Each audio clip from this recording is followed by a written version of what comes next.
more Mr. Nice Guy. Trump intensifies rhetoric as US-Iran nuclear talks stall. Zelensky says Ukraine will continue extending range of strikes on Russia. India's big leap in fast breeder nuclear reactors. How Russia could act as an economic lifeline for Iran.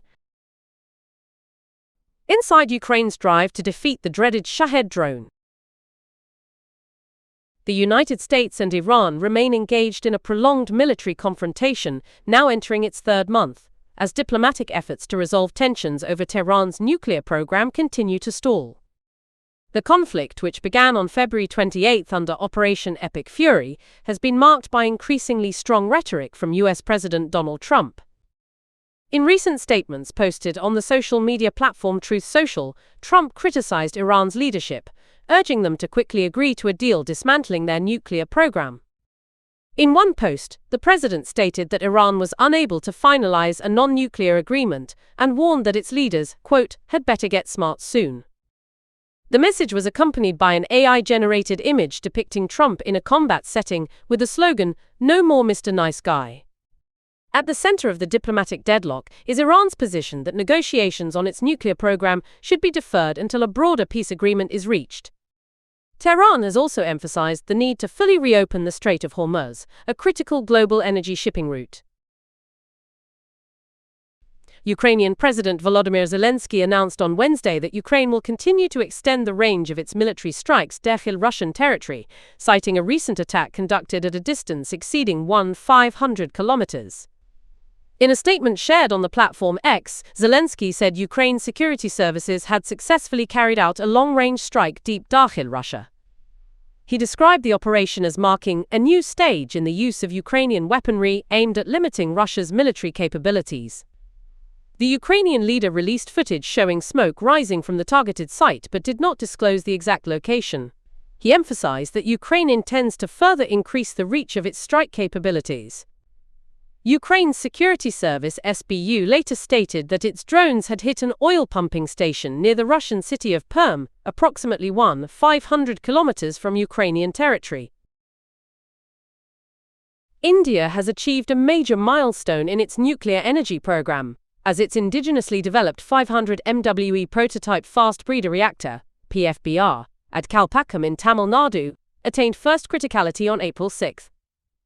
In simple terms, first criticality oznachает that the reactor has successfully initiated a controlled and self-sustaining nuclear chain reaction, marking a crucial step toward electricity generation.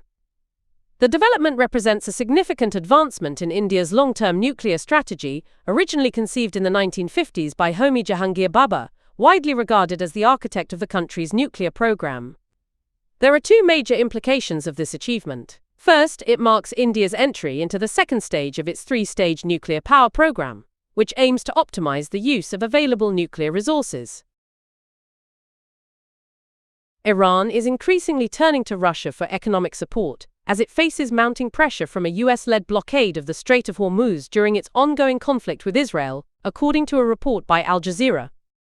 The blockade has significantly disrupted Iran's economy, which relies heavily on maritime trade through the Strait of Hormuz, a critical route for oil exports and essential imports. With access constrained, Tehran is seeking to redirect trade through northern corridors, particularly via Russia and Central Asia, to reduce dependence on Gulf shipping lanes.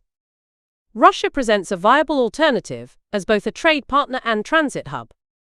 Bilateral trade between Iran and Russia reached approximately $4.8 billion in 2024, reflecting a 16% increase. Trade exchanges have focused on agricultural products, machinery, metals, and industrial goods. In a fog-covered field in northeastern Ukraine, small drone units are playing a critical role in countering one of Russia's most effective weapons, the Iranian-designed Shahed drone. Inside mobile command vans, Ukrainian soldiers monitor radar screens and operate interceptor drones, working through the night to detect and destroy incoming threats. These teams are part of a broader network of approximately 1,000 drone crews deployed along the front. According to a unit commander identified as Boris, the strategy prioritizes neutralizing high-impact threats regardless of cost.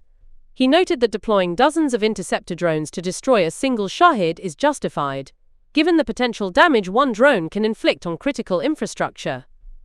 The Shahid drones, supplied by Iran and adapted by Russia, where they are referred to as Garan, have become a central component of Moscow's aerial assault strategy.